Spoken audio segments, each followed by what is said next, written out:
হে এভৰিৱান তোমালোকৰ বাবে মই এই পাৰ্টটোৰ যোনটো ফাৰ্ষ্ট পাৰ্ট আছিল ইয়াৰ সেকেন্ড পাৰ্টটো মই আজি তোমালোকৰ বাবে লৈ আহিছো গতিকে খুবেই ইন্টাৰেষ্টিং হৈ আছে আগৰ যেটো ভিডিও আছিল তোমালোকে হয়তো গম পাইছা চাগে খুবেই ইন্টাৰেষ্টিং আছিল গতিকে এই ভিডিওটো ইন্টাৰেষ্টিং হ'বলৈ গৈ আছে গতিকে প্ৰথমৰ পৰা শেষলৈকে চাই থাকা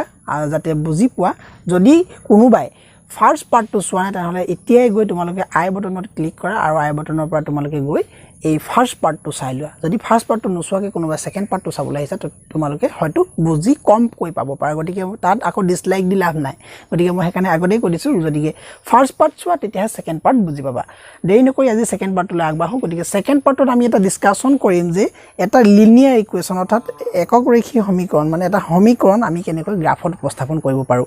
গতিকে দেৰি নকৰি আজি ভিডিওলৈ আগবাঢ়িছো মই বোৰ্ডত এটা সমীকৰণ লিখি দিছো লেট আস এ ইকুৱেচন এটা সমীকৰণ x + y = 3 এটা এটা সমীকৰণ এই সমীকৰণটো আমি কি কৰিম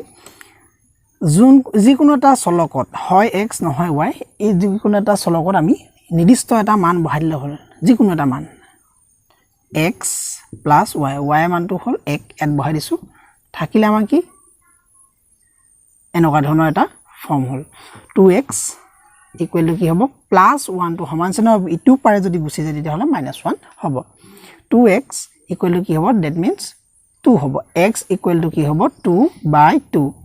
কেতিয়াবা মই তোমালোকৰ কাৰণে বিশেষকৈ কিছুমান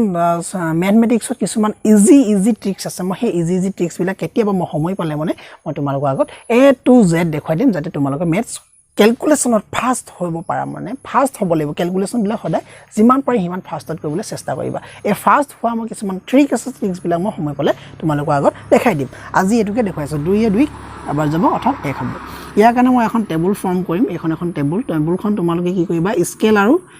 পেন্সিল ব্যৱহাৰ কৰিবা হা মই ইয়াত ডাইৰেক্টলি ড্ৰ কৰিছো ইয়াত x ইয়াত y আমি এটা কথাটো চাব লাগিব যে এইটো কাৰ ঠাইত ভ্যালুটো বহালো এই ভ্যালুটো আমি কাৰ ঠাইত বহালো y ঠাইত বহালো y মানটো কিমান হ'ব 1 আৰু আমি হেখত গৈ কাৰ ভ্যালুটো পালো x ৰ ভ্যালুটো পালো 1 এটো এটা ফাৰ্স্ট কলমটো অৰ্থাৎ ফাৰ্স্ট হাইটো থিয়কে থকা হাইটো আমাৰ ফিল আপ হৈছে এটা আমি সেকেন্ড হাইটো তেনেকৈ ফিল আপ কৰিব লাগিব লেট আস এখিনি আমি মুহাইছো এটা আমি বেলেগ মান এটা বহাম y ঠাইত যিকোনো মান এটা বহাম 2x এবাৰ বহাইছো 2 তেতিয়া হ'ব কি হ'ব আমি চাই আছো 2x 3 - 2 2x 1 x = কি হ'ব 1/2 that means 0.5 হ'ব এটো কাৰ ভ্যালু পালো এটো x ৰ ভ্যালু পালো 0.5 আৰু y ভ্যালুটো কিমান বহাইছিলো 2 বহাইছিলো তেনেকৈ আমি কি কৰিম এতিয়া এই থাৰ্ড যোনটো ঘৰ আছে সেই জগত থিয়কে যোনটো কলম আছে সেই কলমটো আমি ফিল আপ কৰিবলৈ ট্ৰাই কৰিম চাওচোন কেনেকৈ কৰিব লাগিব একে ধৰণে ইয়াত যিকোনো এটা ভ্যালু বহালে হ'ল 2x + 3 বহাইছো তে 2x = কি হ'ব 3 - 3 2x = 0 x = কি হ'ব 0/2 that means 0 অৰ্থাৎ আমি x ৰ ভ্যালুটো কিমান পালো 0 আৰু y ঠাইত আমি ভ্যালুটো কিমান বহাইছিলো 3 বহাইছিলো গতিকে এইটোৱে হ'ল তিনিটা কলম ওলোৱা ট্ৰিক্স এনেকুৱাকে ক্লাস 10ত 9ত এটা সমীকৰণ থাকিব ক্লাস 10ত কি হ'ব আৰু এটা সমীকৰণ সাপোজ এইটো 2x + 2y = 5 এনেকুৱা ধৰণৰ এজুৰ পাবা ক্লাস 9ত এটা সমীকৰণ পাবা এটা সমীকৰণ আৰু ক্লাস 10ত কি পাবা এজুৰ তাৰ মানে এটা দুটা সমীকৰণ পাবা দুটা সমীকৰণ পাবা তাৰ এজুৰ হৈ যাব অকনমান 10ত ক্ৰিটিকেল হয় যে তেনেকুৱা ধৰণৰ 9ত যদি তোমালোকে ক্লিয়াৰ হৈ গৈছে 10ত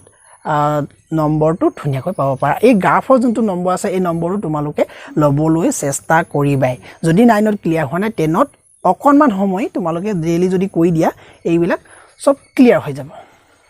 ইয়াৰ কাৰণেও ঠিক তেনেকৈ আকৌ এক্সট্ৰাকে এখন টেবুল বনাব লাগিব মই আকৌ এবাৰ কৈ নেদেখাও তোমালোকে আকৌ কৈ চাবা ভিডিওটো বহুত দীঘল হৈ যাব তোমালোকে বৰিং পাবা সেই কাৰণে মই আকৌ এবাৰ কৈ দেখুৱা নাই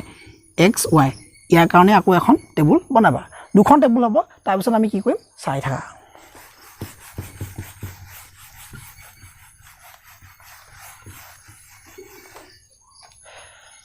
তাৰ পিছত আমি কি কৰিম মই স্কেল ব্যৱহাৰ কৰা নাই তোমালোকে এনেকুৱা এখন গ্ৰাফ বনাবা গ্ৰাফখনত কি হ'ব এইবিলাক যে আছে তোমালোকে স্কেল ব্যৱহাৰ কৰিবা হা মই হুনকাল হ'ব কাৰণে এইবিলাক মই ডাক চিহ্ন প্ৰস্তুত কৰি দিছো এনেকুৱা ধৰণে কৈ লবা ইয়াত 1 2 3 4 5 6 7 8 9 -1 -2 -3 -4 -5 এনেকৈ -1 -2 -3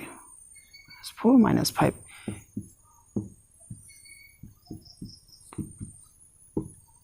এনে ধৰণে তোমালোকক মই আগৰ ক্লাছত কেনেকৈ গ্ৰাফখন বনাব লাগে তন্নকৈ মই শিকাই দিছো এতিয়াও তোমালোকক কৈছো কোনোবাই যদি ফাৰ্স্ট পাৰ্টটো চোৱা নাই প্লিজ ফাৰ্স্ট পাৰ্টটো চাই লোৱা তেতিয়া এইখিনি কথা ভালদৰে বুজি পাবা এতিয়া কি হ'ল এই যোনখন যে টেবুলৰ পইণ্ট কিটা আছিল সেই টেবুলৰ পইণ্ট কিটা সাপোজ ধৰি লৈছো যেনিবা ইয়াত আছিল 1 ইয়াত আছিল 1 ইয়াত আছিল 1 at 0.5 যেনিবা কথাটো কৈছো এই পইণ্ট যোন কিটা আছিল সেই পইণ্ট কিটা তোমালোকে ইয়াত আগৰ ক্লাছটো যেনেকৈ মই ড্ৰ কৰিবলৈ শিকাইছিলো তেনেকৈ ড্ৰ কৰিবা লেটাস ধৰিছো এইটো এটা পইণ্ট পালা এইটো এটা পইণ্ট পালা আৰু এইটো এটা পইণ্ট পালা ইহালে কি হ'ব এই পইণ্ট কিটা তোমালোকে কি কৰিব লাগিব এনে ধৰণে যেনিবা যিকিটা পালা পইণ্ট এই পইণ্ট কিটা তোমালোকে ফাৰ্স্ট